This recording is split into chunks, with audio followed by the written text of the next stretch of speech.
Befriend it. Befriend it.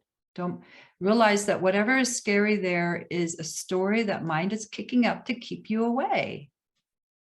It's like the scary Tonkas, with the demons, the Tibetan Tonkas.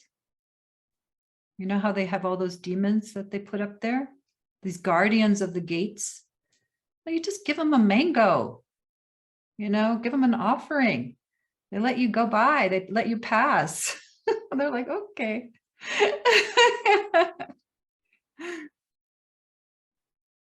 Come humbly.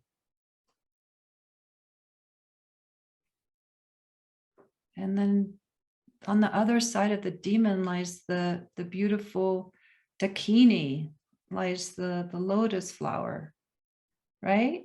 The Buddha, just on the other side of it. It's like two-sided face.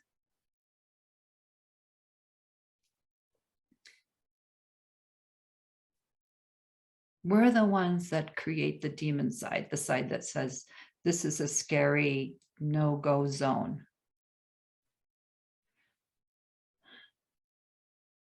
And they're just big, lovable babies.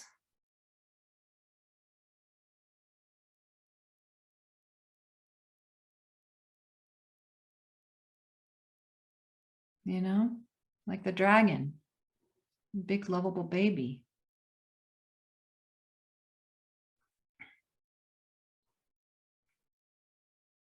Sing a little lullaby and the dragon falls asleep. You got to find the medicine for your fear. You bring understanding and say, but this isn't real. It's never been real and it's not real now.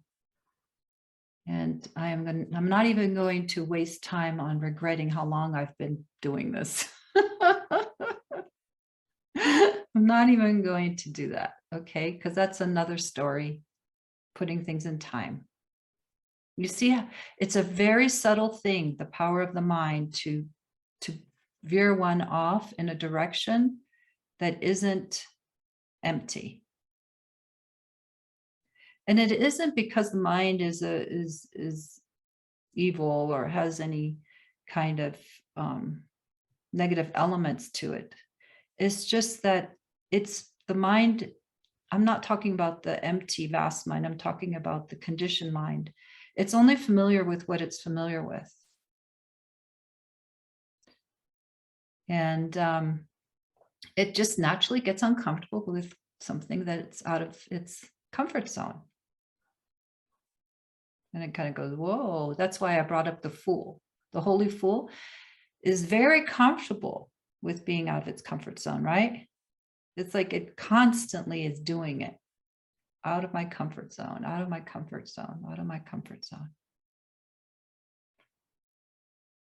And if someone had told one this in the beginning of one's spiritual journey, it might have saved a lot of time, by the way. Right? Because a lot of what we do in our spiritual journey is to get comfortable while we get familiar with the unknown. We're wooing the unknown. We're wooing the unconditioned and the emptiness that we contain inside. But we're taking our time. Like, oh, but I really want to do that practice. I think it's going to get me closer to the unknown.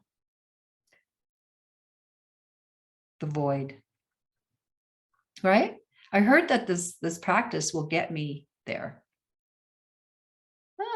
The practice is there to help. It's a placeholder. And this is me. This is my teaching. If you want another teaching that makes you comfortable, that's fine with me.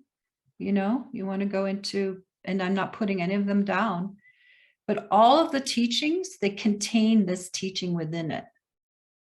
Tibetan Buddhism, Hinduism, all the Christianity, they all contain the emptiness and direct path for those who are able to do it. And if you're not, and if you want to take your time, they give you teachings to help you get there. Is that right? And then eventually you're there at the door, at that gate again, which you could have done in the beginning, but you weren't ready. And then there's that invitation, like, okay, are you ready now? And no blame, because time is, what is time? Made of that. And the universe is compassionate and loving.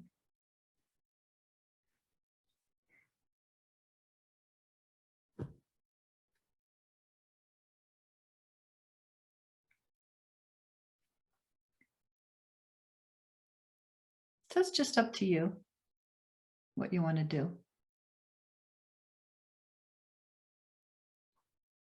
Like I said, every tradition has its direct path.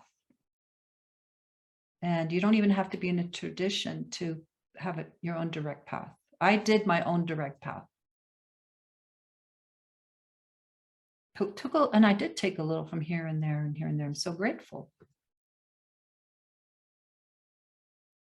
But one's own direct path is you learning how to deeply listen to what is true within yourself and following that guidance.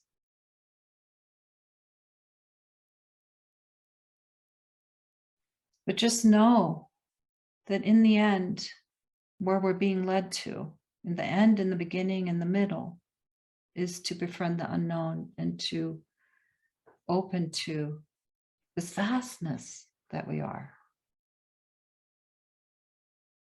the unborn. That's the whole kit and caboodle of spirituality, is this vastness. It's unconditioned while being born, while being here. The emptiness and fullness dancing together.